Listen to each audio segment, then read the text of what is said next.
Atchison, Kansas, a quiet river town with wide streets, historic brick buildings, and the kind of place where neighbors still wave from their porches.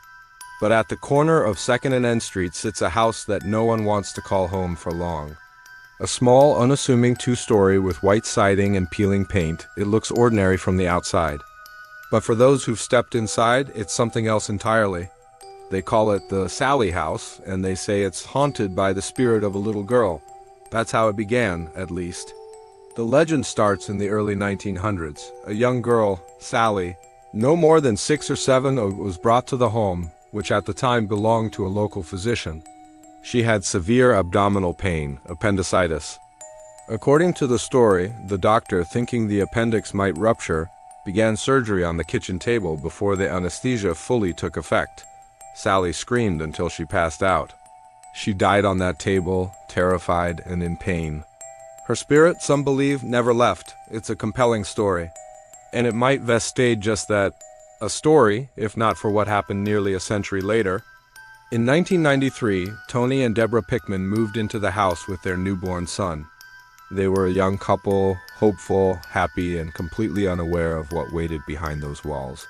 For the first few days, everything seemed normal. But then the nursery light began turning on and off. Cold spots appeared in rooms with no vents. The dog barked at corners, and the baby cried, often and suddenly, as if someone had startled him. Then the attacks began.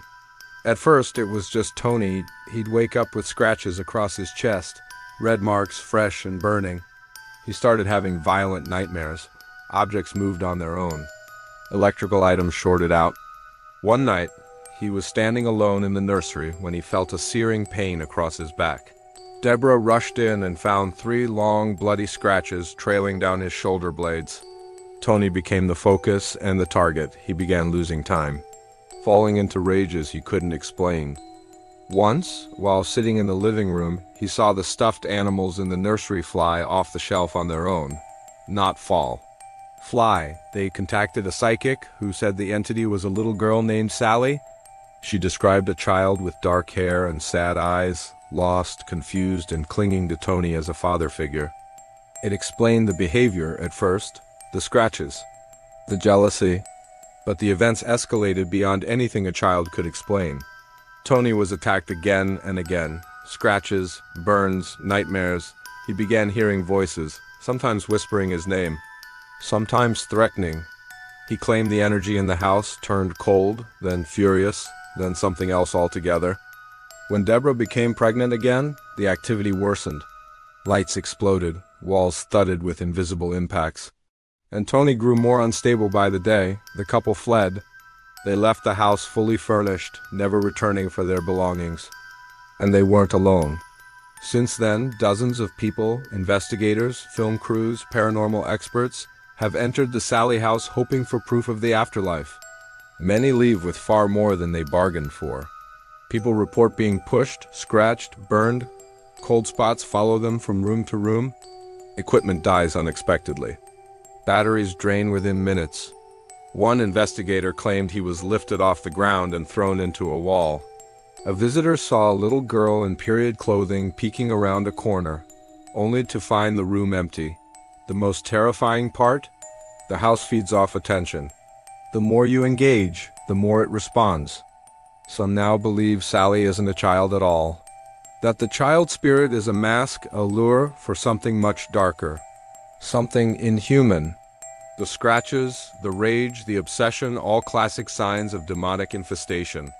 As if the house is playing with people, mimicking grief, imitating innocence, and then revealing what it really is. Over the years, psychics and mediums have reported multiple spirits in the home, some calm, others angry. But one presence always stands out, a manipulative, deceptive energy that grows more aggressive with time, a darkness that doesn't want help, just control. Today, the Sallie house is open for overnight investigations. Paranormal teams visit regularly, but few stay the full night. Even skeptics admit the house is active. The town keeps its distance. Locals don't joke about it. They cross the street rather than walk past it. Some houses are haunted by memories. This one, by something that remembers you. And if you're not careful, it follows. Weston, West Virginia, a town surrounded by forest, old coal scars, and the thick hush of Appalachia. It's a quiet place now, but there's a part of Weston that time refuses to silence. At the edge of town sits a looming stone structure, gray, gothic, cold, over 240,000 square feet. Its clock tower rises above the trees like a warning. This was once the Trans-Allegheny lunatic asylum, and for more than a century, it was home to the broken, the unwanted, and the forgotten, but they didn't stay forgotten. Construction began in 1858, just before the Civil War. Built from blue limestone by prison laborers and stonecutters from Europe, it was intended to be a sanctuary, a place of healing. Inspired by the Kirkbride Plan, a 19th century theory that beautiful architecture and natural light could cure mental illness, the asylum was designed to house 250 people. Airy halls, sunlit rooms. It was ambitious, optimistic, but from the very start, the darkness crept in. By the time it officially opened in 1864, the war had gutted resources and the original vision had already begun to rot. Over the decades, what was meant to be a haven became a warehouse of pain. By the 1950s, it housed over 2,400 patients, nearly 10 times its capacity. They weren't just the mentally ill. People were committed for depression, anxiety, epilepsy, alcoholism, religious beliefs, even laziness or menopausal symptoms. Some were dropped off by family and never seen again. The conditions were worse than crowded, they were inhumane. Patients were restrained for days, locked in cages, left naked in freezing rooms. Some underwent lobotomies, ice water treatments, or electroshock therapy. Food ran low. Feces and urine soaked into the floors. Orderlies were overwhelmed, undertrained, or indifferent. Abuse, both physical and sexual, was whispered about in hallways where no one listened. Some patients screamed all night. Others never made a sound. The ones who died were buried in the hospital cemetery, their graves marked with numbers instead of names. But the living were the ones who truly haunted the place. One patient, Ruth, was known for attacking staff. She would bite, scratch, throw anything within reach. One night she vanished, found the next morning in an unused wing, eyes wide open, murmuring about a woman with no face. She was never the same after that. Another man, Dean, had been committed by his wife for strange behavior. Within a year, he was dead, found in a stairwell with his skull crushed, officially ruled an accident. But staff at the time told a different story. That 2 other patients had beaten him with a bedpost, then stuffed his body under the steps.